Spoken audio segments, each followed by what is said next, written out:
2026 সালের 7 August Saudi আরবের রাজকীয় প্রাসাদের গোপন কনফারেন্স রুমে 3 রাষ্ট্রের প্রতিনিধিরা যখন কলম তুলছেন, ঠিক তখন মার্কিন প্রেসিডেন্ট ডোনাল্ড ট্রাম্পের টেবিলে পৌঁছে গেল পেন্টাগনের এক জরুরি ফাইল। সুদীর্ঘ 102 বছর পর মুসলিম বিশ্বের সবচেয়ে শক্তিশালী 3 রাষ্ট্র সৌদি আরব, তুরস্ক এবং পাকিস্তান একই টেবিলে বসে সই করল ঐতিহাসিক মক্কা সামরিক চুক্তি।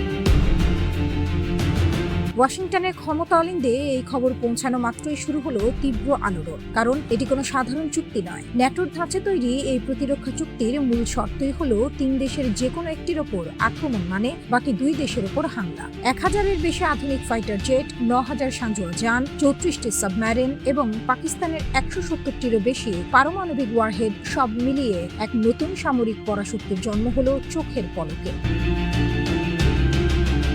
1924 সালে খিলাফত ব্যবস্থার পতনের পর পশ্চিমা দুনিয়ায় যেভাবে কৌশল করে মুসলিম বিশ্বকে খণ্ড বিখণ্ড করে রেখেছিল, ওয়াশিংটন এবারও ঠিক সেই পুরনো কৌশলেই ছকছে।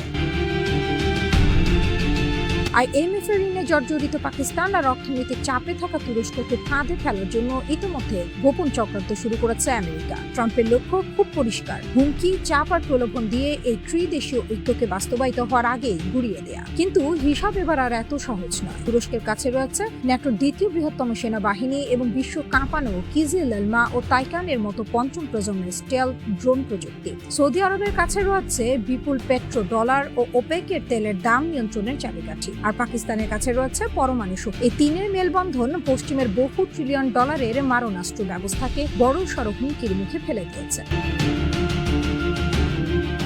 পশ্চিমী মিডিয়া ভেবেছিল এই চুক্তি ঘটার পর শিয়া সুন্নি দ্বন্দ্বের জেরে ইরান হয়তো চরম প্রতিক্রিয়া দেখাবে এবং মধ্যপ্রাচ্য আবারও গৃহযুদ্ধের আগুনে জ্বলবে। কিন্তু বিশ্বকে তাক লাগিয়ে দিয়ে তেহরানের মাস্টারমাইন্ড কূটনীতিকরা পশ্চিমের সেই ফাঁদ এক নিমিষেই ধূলিসাৎ করে দিলেন। ইরান এই চুক্তিকে স্বাগত জানিয়ে স্পষ্ট জানিয়ে দিল মুসলিম বিশ্বের ঐক্যই তাদের মূল লক্ষ্য, আর এই চুক্তি পশ্চিমী আগ্রাসন রুখে দেওয়ার প্রথম পদক্ষেপ।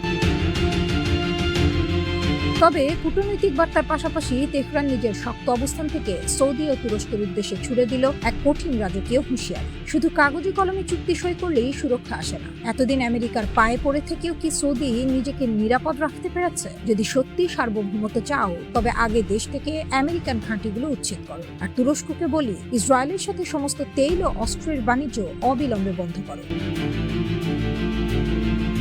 কিংসডেল ইনস্টিটিউটের বিশ্লেষক হামিদ রেজা আজিজের মতে, চুক্তিভুক্ত এই জোটকে ইরান বিরোধী জোটে পরিণত হতে না দেওয়াটাই এখন সম্ভবত তেহরানের একমাত্র লক্ষ্য। এজন্য 3 দেশের সঙ্গে ইরানকে আলাদাভাবে সম্পর্ক বজায় রাখতে হবে। হামিদ রেজা আজিজি মনে করেন, তেহরান তাদের দীর্ঘদিনের অবস্থানের উপরও জোর দিতে পারে। সেটি হলো আঞ্চলিক নিরাপত্তা বাইরের শক্তির হাতে নয়, বরং এই অঞ্চলের দেশগুলোর নিজেদের উদ্যোগেই নিশ্চিত করা উচিত।